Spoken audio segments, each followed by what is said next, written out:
1 Kings chapter 16.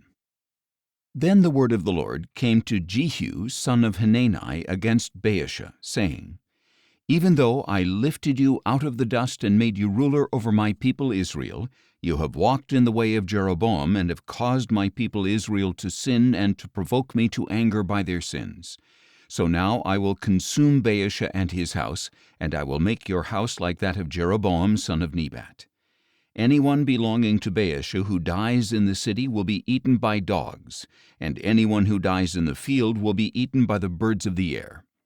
As for the rest of the acts of Baasha, along with his accomplishments and might, are they not written in the book of the Chronicles of the kings of Israel?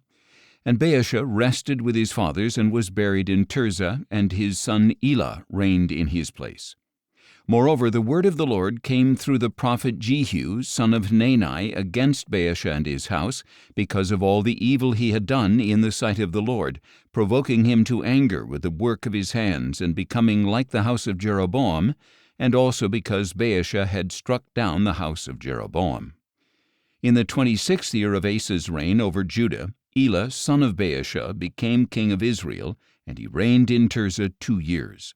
However, while Elah was in Tirzah getting drunk in the house of Arza the steward of his household there, Elah's servant Zimri, the commander of half his chariots, conspired against him. So in the 27th year of Asa's reign over Judah, Zimri went in, struck Elah down, and killed him, and Zimri reigned in his place.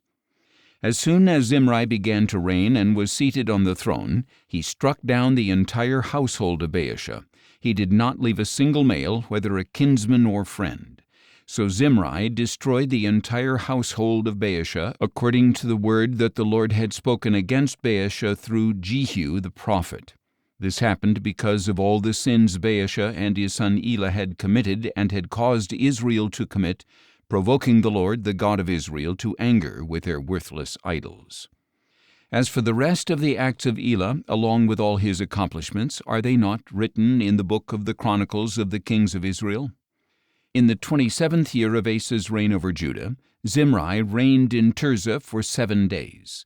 Now the troops were encamped against Gibbethon of the Philistines, and the people in the camp heard that Zimri had not only conspired but had also struck down the king.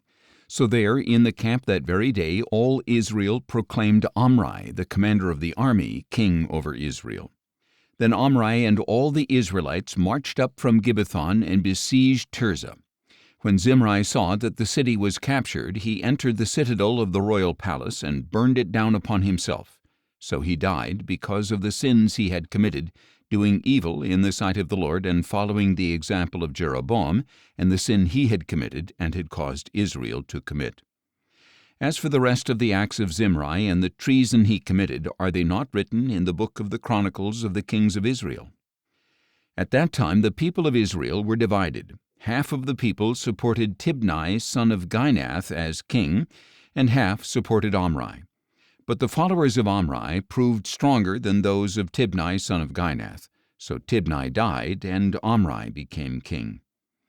In the 31st year of Asa's reign over Judah, Omri became king of Israel, and he reigned 12 years, 6 of them in Tirzah. He bought the hill of Samaria from Shemer for 2 talents of silver, and built a city there, calling it Samaria after the name of Shemer, who had owned the hill. But Omri did evil in the sight of the Lord, and acted more wickedly than all who were before him.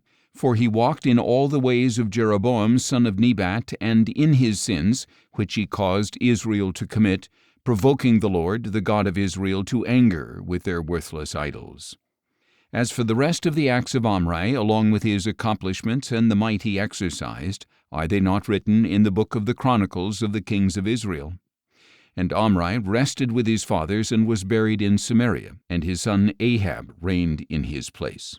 In the 38th year of Asa's reign over Judah, Ahab son of Omri became king of Israel, and he reigned in Samaria 22 years. However, Ahab son of Omri did evil in the sight of the Lord, more than all who were before him. And as if it were not enough for him to walk in the sins of Jeroboam son of Nebat, he even married Jezebel, the daughter of Ethbaal, king of the Sidonians, and he then proceeded to serve and worship Baal. First, Ahab set up an altar for Baal in the temple of Baal that he had built in Samaria. Then he set up an Asherah pole. Thus Ahab did more to provoke the Lord, the God of Israel, to anger than all the kings of Israel before him. In Ahab's days, Hiel the Bethelite rebuilt Jericho. At the cost of Abiram his firstborn he laid its foundation, and at the cost of Segub his youngest he set up its gates, according to the word that the Lord had spoken through Joshua son of Nun.